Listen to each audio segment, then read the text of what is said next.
Hello, Namaste, and welcome in the series of cybersecurity. This side is Meena, and today I will discuss about input validation.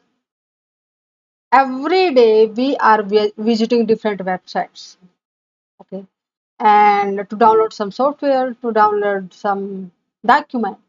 For example, say company is saying you need to fill a form, and over there you need to provide some information, whether that's your name, your country, your address, or your email address, anything they can ask. When we are providing the information what they are asking,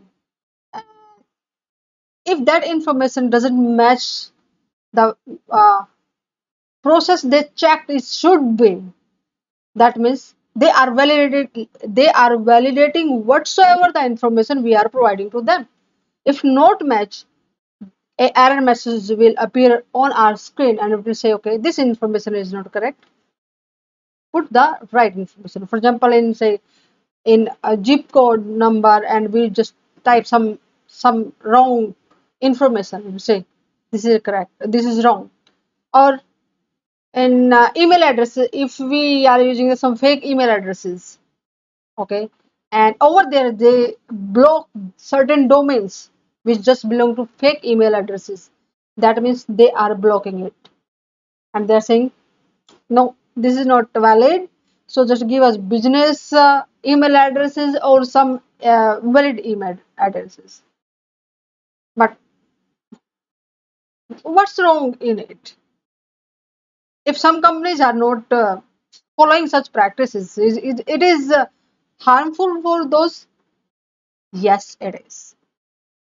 Hackers are using the SQL injection or cross-site scripting kind of attack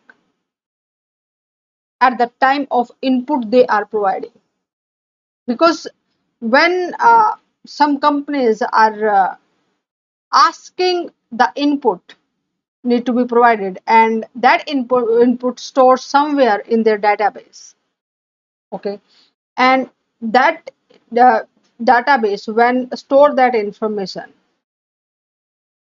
if hackers will forward some wrong information, it can be some code into that particular input information, and when this information it will be stored on the server and execute, it will generate an attack.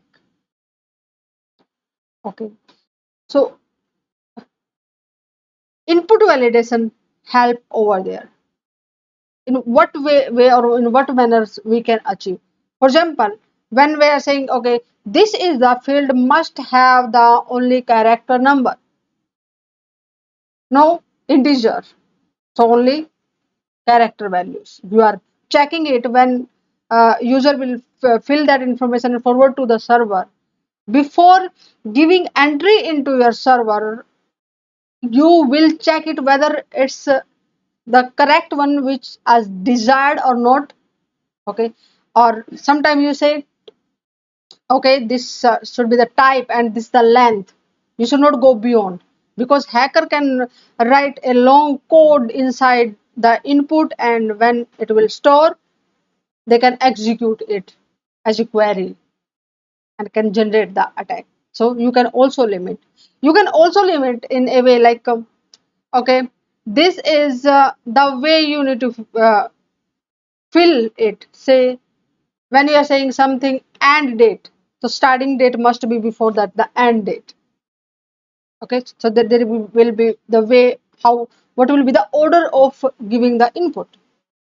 Understand? Or you have selected some list which is in the say white list or black list. If that if that's come under white list, it's okay. If this is matches with the black list, no, you cannot enter it. Make the right information. Okay, and you can also check at the client side or the server side.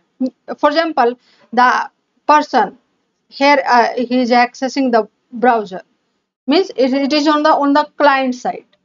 We can also validate at the client side what they can enter the information, although that's not that much of the effective, but in the server side, when the server will receive the information, before making entry into their database, they will check it whether the information given properly or not.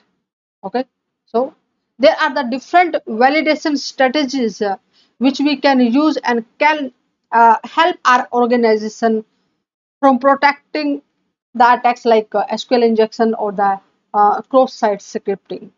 Okay, so the stop hacker, there are different ways to stop them. There are different ways to protect our resources from the attack.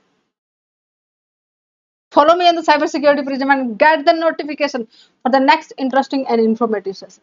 Also share that session with your friends, group members as well, so that they can understand about input validation, what are the strategies can be used to perform the validation of the input what is provided by the user of the applications. Okay, so see you in the next session. Namaste.